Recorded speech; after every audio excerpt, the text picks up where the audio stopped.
Hi, this is Jacob from The Verge, and I'm sitting in the Porsche Carrera concept car running QNX OS, and we're going to take a look at some of the new features in it. I have my mobile device here, and I have the head unit in my Porsche.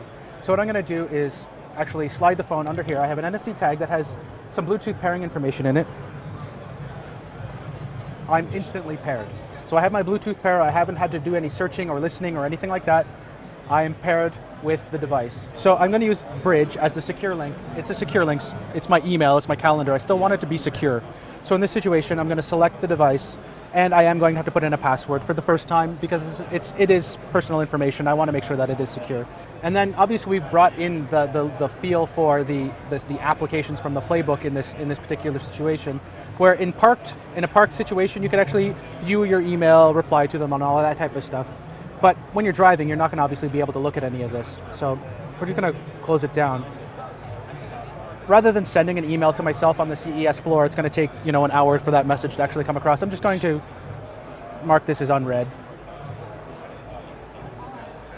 And I'm going to get a notification that I have a new email. Message from Justin Wu.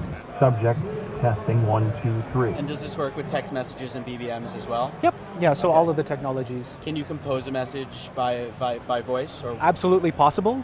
Okay. We have full speech rec here. On the floor, it's not going to happen. So the hardware platform itself is essentially the playbook platform, but we've remoted a lot of things like power and a lot of the control buttons, the HDMI out, the USB, things have been remoted out and moved so that we can actually connect it into the car system itself.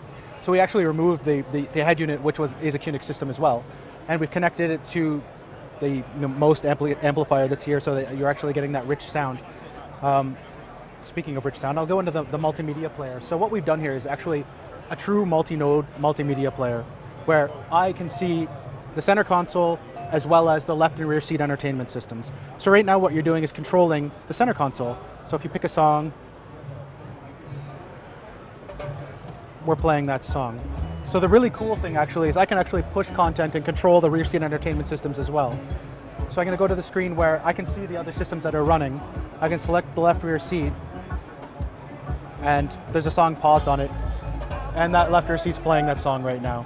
So is that playing through the headphone jack on the playbooks in the back? No, it's using the speakers on the playbook, but you could use the headphone jack, yeah. Okay. Yeah, so I'm just going to pause it. It'll stop back there. Go back to my center console. Pause this. Another thing that I can actually do is pull content. So I'm controlling the center console, but maybe I want to pull content from one of the rear seat entertainment systems. Yeah. So we'll click that. Yeah. That. Artists. No, artists. Artists. Yeah. And then just pick a song. Afrojack. So that's coming from the playbook behind me. I'm pulling the content from that. Over and above what we've done in the head unit is we also pulled out the analog instrument cluster and the analog chronometer and put QNX systems in place. So we have a fully digital instrument cluster, fully digital chronometer as well. The really cool thing is all of the systems are actually tied into one another, so I can actually see what's going on the instrument cluster from the head unit.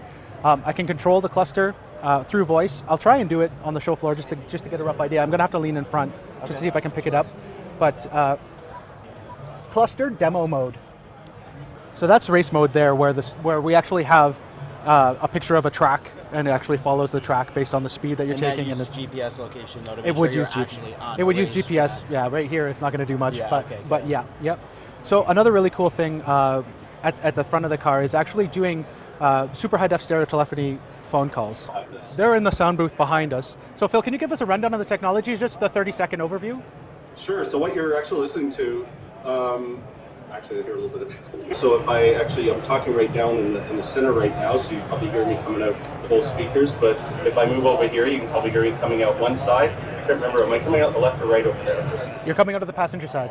Passenger side, okay, yep. And now I'm coming over here to the driver's side. Hi, so Phil. you can imagine, yeah, so now I'm back in the center, so you can imagine if you're talking to a group of people and there's a lot of conversation going on, you can help to disambiguate the different talkers in the room. This particular head unit this interface is GL. It's OpenGL. Okay. Yep. So we've built on the playbook platform, and we've put an automotive look and feel as well as the technologies required to develop this kind of stuff. What car manufacturers are using this already, or will be using this? So in I mean, we're years? one of the single largest shipping real-time operating systems in the infotainment and telematics industry. Okay. All of the major OEMs we talk to. I'm not sure who I can say actually due to NDAs. And then this is Car 1.5, and then there's another platform, so Car 2. QNX Car 2.0 Okay. is our HTML5 full reference design. This is a pure concept car to talk about the art of the possible. The things that you can do with the phone, multi-node, instrument clusters. With QNX Car 2, it's a full HTML5 with the ability to use GL and all these other things, other types of graphics technologies to really make a really rich look and feel just like this. But using HTML5 as the application framework and the ability to scale as far as applications are concerned. Well, thank you very much. No I'm just problem. going to drive off in this. I'll show you the door. As long as I can come with you, I'm good.